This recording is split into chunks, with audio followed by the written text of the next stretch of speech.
നിരവധി CPM നേതാക്കൾ, മുൻ ദേവസ്വം മന്ത്രി അടക്കമുള്ള ആളുകൾ ചോദ്യം ചെയ്യപ്പെടുന്ന സാഹചര്യമുണ്ടായി. അത്തരം ഒരു സാഹചര്യം വന്ന സമയത്ത് ഗവൺമെൻറ്റും ഗവൺമെൻറ്റിനെ നയിക്കുന്ന CPM-ഉം പ്രതിക്കൂട്ടിലാവുകയും പ്രതിരോധത്തിലാവുകയും ചെയ്ത സന്ദർഭത്തിൽ ഈ കേസിൻ്റെ അന്വേഷണം പാളുകയും വഴിതെറ്റുകയും അട്ടിമറിക്കപ്പെടുകയും ചെയ്തു എന്ന ആശങ്കയും ആരോപണവും ആ സന്ദർഭത്തിൽ തന്നെ ഉണ്ടായതാണ്.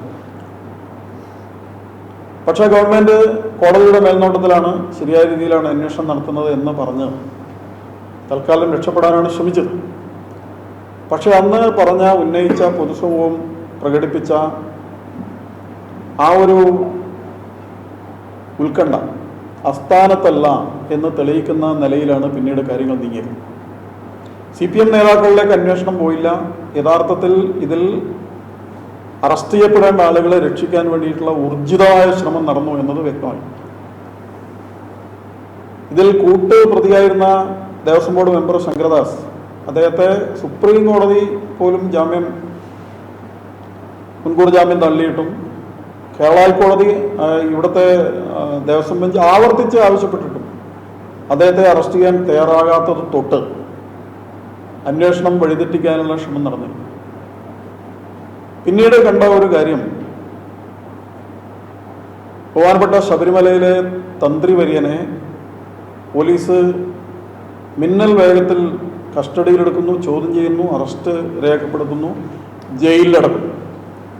ആ സമയത്ത് SIT പുറത്ത് പ്രചരിപ്പിച്ച പല കാര്യങ്ങളുമുണ്ട്. ശബരിമലയിലേക്ക് കുറ്റാരോപിതരെ കൊണ്ടുവന്നത് തന്ത്രിയാണ്, ഇതൊക്കെയായിട്ട് ബന്ധപ്പെട്ട് തന്ത്രിക്ക് ബന്ധങ്ങളുണ്ട്, തന്ത്രിയുടെ മൗനാനുവാദത്തോടുകൂടിയാണ് കാര്യങ്ങൾ നടന്നത് എന്നൊക്കെയായിരുന്നു അവരുടെ പ്രചരണം.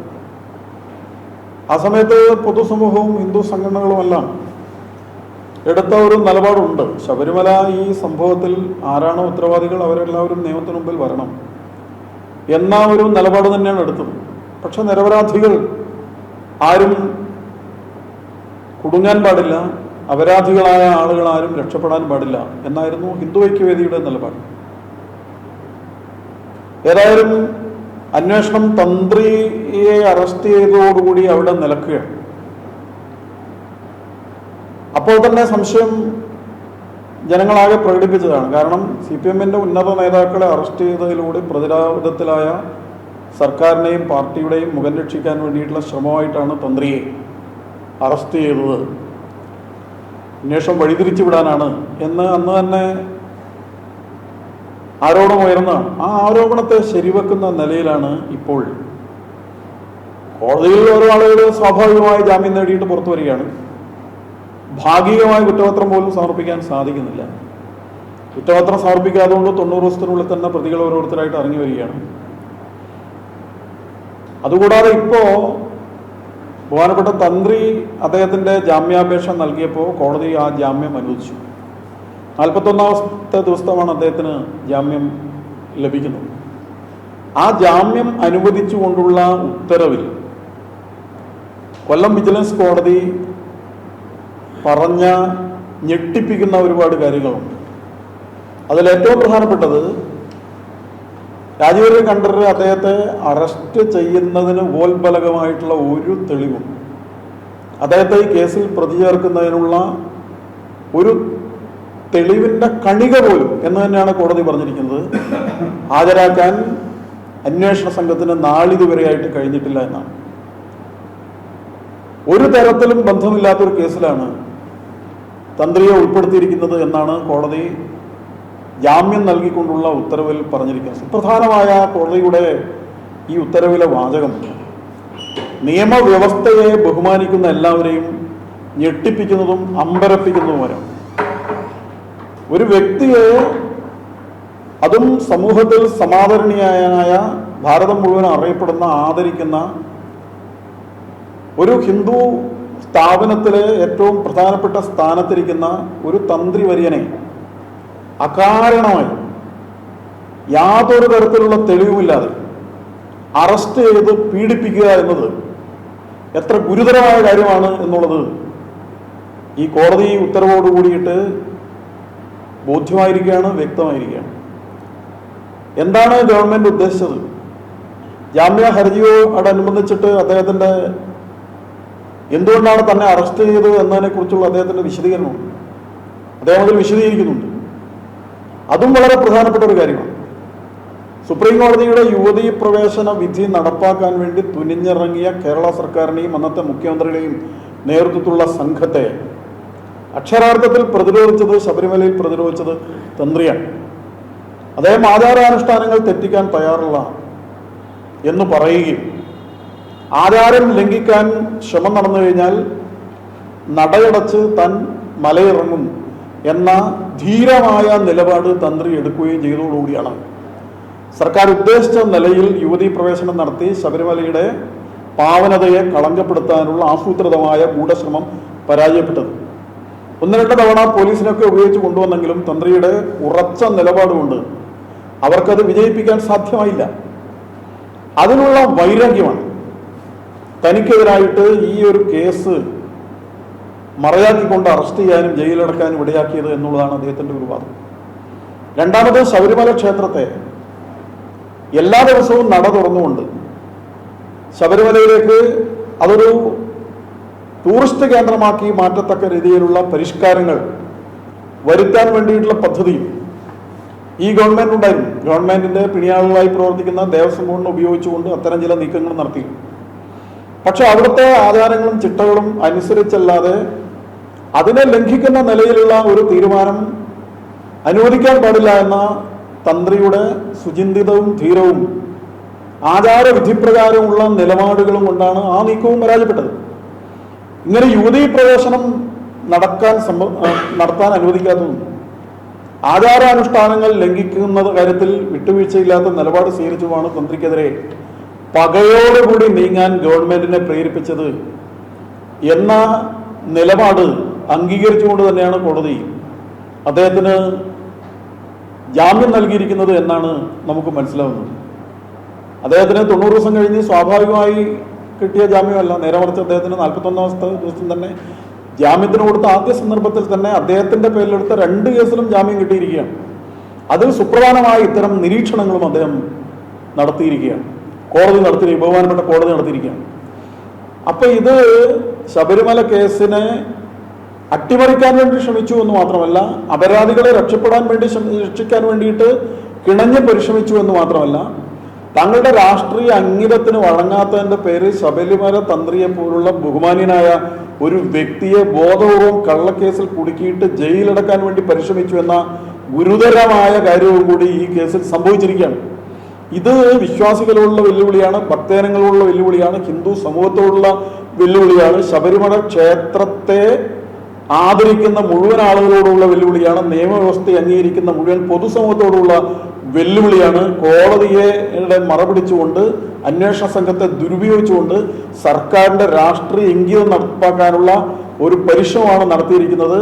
ഇത് അത്യന്തം പ്രതിഷേധാർഹമായ കാര്യമാണ്. ഒരു സാധാരണ പൗരനാണെങ്കിൽ പോലും എങ്ങനെയാണ് ഇതുപോലുള്ളൊരു കേസിൽ, ഇത്രയും ഗുരുതരമായ ആരോപണങ്ങൾ നിലനിൽക്കുന്ന ഒരു കേസിൽ ഒരു തെളിവുമില്ലാതെ എങ്ങനെയാണ് ഒരാളെ അറസ്റ്റ് ചെയ്യുന്നത്? അദ്ദേഹത്തിന്റെ വീടൊക്കെ അന്ന് റെയ്ഡ് ചെയ്യുന്ന സമയത്ത് എന്തൊക്കെ പ്രചരണങ്ങളാണ് നടന്നത്. അവിടെ നിന്ന് കോടിക്കണക്കിന് രൂപ കിട്ടി, അത് കിട്ടി, ഇത് കിട്ടി, അദ്ദേഹം കോടികൾ എവിടെയൊക്കെ നിക്ഷേപിച്ചിരിക്കുന്നു, ഇങ്ങനെ നിരവധി പ്രചരണങ്ങളാണ്, ഊഹാപോഹങ്ങളാണ് SIT-യുടേത് എന്ന നിലയിൽ പ്രചരിപ്പിക്കപ്പെട്ടത്. അപ്പൊ ഇതൊക്കെ സമൂഹത്തിൽ സമാദരണീയ സ്ഥാനമുള്ള ഭക്തജനങ്ങളൊക്കെ ആദരിക്കുന്ന ഒരു വ്യക്തിത്വത്തെ ഇകഴ്ത്തുന്നതിലൂടെ, അദ്ദേഹത്തിന്റെ ആദരവിനെ ഇടിച്ചു താഴ്ത്തുന്നതിലൂടെ എന്താണ് ഈ അന്വേഷണ സംഘവും അതുപോലെ തന്നെ ഗവൺമെന്റും ലക്ഷ്യം വെച്ചത് എന്നുള്ളത് വ്യക്തമാണ്. ഹിന്ദു സ്ഥാപനങ്ങളുടെ പാവനതയെ തകർക്കുക, അതിന്റെ വിലയിടിക്കുക, അതിനെ വിവാദ കേന്ദ്രമാക്കുക, അതിന്റെ ആചാര്യ സ്ഥാനത്തിരിക്കുന്നവരുടെ ആദരണീയമായ സ്ഥാനത്തിരിക്കുന്ന ആളുകളെ അപമാനിക്കുക എന്നൊക്കെയുള്ള ഒരു ഉദ്ദേശത്തോടു കൂടിയാണ് ഇത്തരം കാര്യങ്ങൾ ചെയ്തിരിക്കുന്നത് എന്നിപ്പോ ബഹുമാനപ്പെട്ട കോടതിയുടെ ജാമ്യ ഹർജിയിലെ വിധിയിലൂടെ തന്നെ വ്യക്തമായിരിക്കുകയാണ്. സർക്കാർ ഇതിന് മറുപടി പറയണം. സർക്കാർ ഈ നിരപരാധികളായ ആളുകളെ ഇതുപോലെ കേസിൽ കുടുക്കിയിട്ട് അവമാനിക്കുന്ന സർക്കാരിന്റെ ഈ നിലപാട് തിരുത്തേണ്ടതുണ്ട്. 2 കാര്യങ്ങൾ അവർ ചെയ്തുകൊണ്ടിരിക്കുകയാണ്. ഒന്ന്, യഥാർത്ഥ കുറ്റവാളികളെ രക്ഷപ്പെടാൻ വേണ്ടിയിട്ടുള്ള വഴിയൊരുക്കുന്നു. നിരപരാധികളെ കൊടുക്കാൻ വേണ്ടിയിട്ടുള്ള പരിശ്രമം നടത്തുന്നു. രണ്ടും നീതി നിഷേധമാണ്. ഇതിനെതിരെ അതിശക്തമായ പ്രക്ഷോഭം ഹിന്ദു സംഘടനകളുടെ ഭാഗത്തു നിന്ന് ഉണ്ടാകും.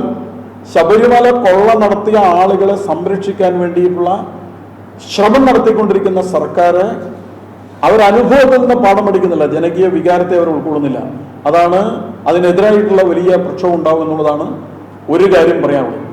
രണ്ടാമതിപ്പോൾ സുപ്രീം കോടതിയിൽ റിവ്യൂ ഹർജി വന്നിരിക്കുകയാണ്.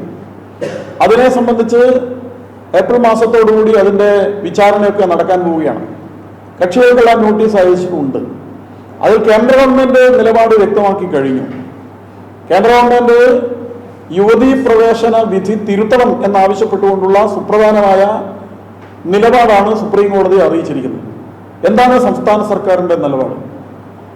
സംസ്ഥാന സർക്കാർ നേരത്തെ ഉണ്ടായിരുന്ന സർക്കാർ എടുത്തിരുന്ന നിലപാട് മാറ്റിയിട്ട് യുവതീ പ്രവേശനം എന്ന് പറയുന്നത് ലിംഗസമത്വത്തിന് ആ യുവതീ പ്രവേശനത്തെ നിഷേധിക്കുന്ന എതിരാണ്. അതുകൊണ്ട് യുവതീ പ്രവേശനം അനുവദിക്കണം എന്ന നിലപാടാണ് എടുത്തത്. ശബരിമലയെ സംബന്ധിച്ചിടത്തോളം അവിടുത്തെ ക്ഷേത്രത്തിലെ ആചാരമോ അവിടുത്തെ പ്രതിഷ്ഠാ സങ്കല്പത്തിൻ്റെ ഭാവത്തിൻ്റെ സവിശേഷതയോ ആ ക്ഷേത്രത്തിൻ്റെ സവിശേഷതയോ ഒന്നും പരിഗണിക്കാതെ ഭക്തജനങ്ങളുടെ വികാരമോ ഭക്തജന സമൂഹത്തിൻ്റെ നിലപാടുകളോ ഒന്നും പരിഗണിക്കാതെയുള്ള ഏകപക്ഷീയമായ ഒരു നിലപാടാണ് സർക്കാർ എടുത്തത്. അവിടെ ലിംഗവിവേചനമില്ല. അവിടെ ആകെ ശബരിമലയിലുള്ളത് പ്രായത്തിൻ്റെ അടിസ്ഥാനത്തിലുള്ള ഒരു വിവേചനം മാത്രമാണ്. അതായത് 10 വയസ്സ് മുതൽ 50 വയസ്സ് വരെയുള്ള ആളുകൾക്ക്, സ്ത്രീകൾക്ക് അവിടെ പ്രവേശനമില്ല എന്നത് മാത്രമാണ് ശബരിമലയെ സംബന്ധിച്ചുള്ള ഏക കാര്യം. സ്ത്രീകൾക്ക് അവിടെ പ്രവേശനമുണ്ട്. പക്ഷേ സ്ത്രീകൾക്ക് പ്രവേശനമില്ല എന്ന പ്രതീതി ജനിപ്പിച്ചുകൊണ്ട് യുവതീ പ്രവേശനത്തിന് ആവശ്യപ്പെട്ടുകൊണ്ടുള്ള ആ ഹർജിക്ക് അനുകൂലമായിട്ടുള്ള സത്യവാങ്മൂലം സംസ്ഥാന സർക്കാരിന്റെ നിർബന്ധം കൊണ്ട് ദേവസ്വം ബോർഡും നൽകിയതിനെ തുടർന്നാണ് യുവതീ പ്രവേശന വിധി ഉണ്ടായത്. അതാണ് പ്രക്ഷുബ്ധമായൊരു സാഹചര്യം കേരളം മുഴുവൻ ഉണ്ടാക്കിയത്. ലക്ഷക്കണക്കിന് ആളുകൾ തെരുവിലിറങ്ങി, നാമജപം ഉണ്ടായി, നമ്മുടെ സംസ്ഥാനത്ത് വലിയ തോതിലുള്ള പ്രക്ഷോഭങ്ങൾ ഉണ്ടായി. സർക്കാർ അതിനെ നിഷ്കരുണം വേട്ടയാടി. ലക്ഷക്കണക്കിന് ആളുകളുടെ പേരിൽ കേസുകൾ എടുത്തു. അമ്മമാരടക്കം നിരവധി ആളുകൾ ജയിലിൽ കഴിയേണ്ടി വന്നു. കേരളം മുഴുവനും ഒരു തടവറയാക്കി മാറ്റത്തക്ക രീതിയിലുള്ള 10,000-കണക്കിന് ആളുകളെ ജയിലിൽ അടച്ചു. ഇത്തരം കാര്യങ്ങളൊക്കെ ചെയ്യാനിടയായത് സർക്കാരിൻ്റെ നിരുത്തരവാദപരമായ, ഹൈന്ദവ വിരുദ്ധമായ, വിശ്വാസത്തിന് വിരുദ്ധമായ സർക്കാരിൻ്റെ തെറ്റായ നിലപാടാണ് ഇതിനിടയാക്കിയത്. ഏറ്റവും അവസാനം ബഹുമാനപ്പെട്ട സുപ്രീം കോടതിക്ക് തന്നെ തങ്ങളുടെ വിധി പുനഃപരിശോധിക്കണം എന്ന നിശ്ചയത്തിൽ എത്തേണ്ടി വന്നു. അത് വിശാലമായ ബെഞ്ചിന് വിടാനും ഇടയായി. അപ്പൊ അത്തരമൊരു സാഹചര്യത്തിലാണ് ഇതുൾപ്പെടെയുള്ള നിരവധി കേസുകൾ കോടതി വിചാരണക്കെടുക്കുന്നത്. ശബരിമലയെ സംബന്ധിച്ചിടത്തോളം ഭക്തജനങ്ങളുടെ ആവശ്യം, ജനങ്ങളുടെ ആകെ ആവശ്യം, സർക്കാർ അടിയന്തരമായി നടപടി സ്വീകരിക്കണം. അവിടെ യുവതീ പ്രവേശനത്തിന് അനുകൂലമായിട്ട് നേരത്തെ നൽകിയ ഹർജി പിൻവലിച്ച് ശബരിമല ക്ഷേത്രത്തിന്റെ പാവനതയെ കളങ്കപ്പെടുത്താതെയുള്ള ആചാരാനുഷ്ഠാനങ്ങൾ പാലിച്ചുകൊണ്ടുള്ള നിലപാട് അത് സുപ്രീം കോടതിയിൽ സ്വീകരിക്കാൻ സംസ്ഥാന സർക്കാർ അടിയന്തരമായി തയ്യാറാകണം എന്നുള്ളതാണ് ഹിന്ദു സംഘടനകൾക്ക് ആവശ്യപ്പെടാനുള്ള, ഹിന്ദു ഐക്യവേദിക്ക് ആവശ്യപ്പെടാനുള്ളത്.